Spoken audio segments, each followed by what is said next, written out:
giúp nha giúp cho bố bò tay dùng mình à mình ly nè dùng nhung o ly nhung ly được nó chỉ tô vân vân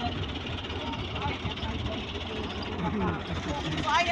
nó được ra đây đó đó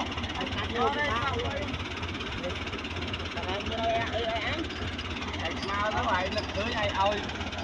ai tình huống mơ đi thôi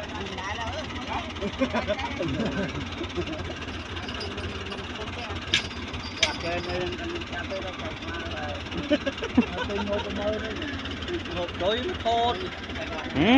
thôn mà cái vàng tôi nhung đây chơi cái đấy bật bây giờ lúc ấy cầm thò ra cái lại tới miếng phải bắt đuôi kia không ừ chạy trong cắt trên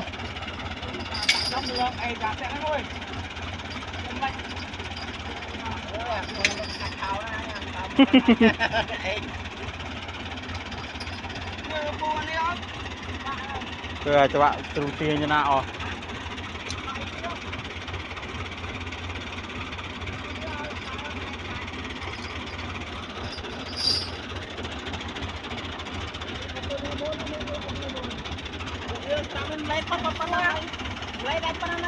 lấy đi nè ôi à đây mua dùng ta sẽ tập tam có đây à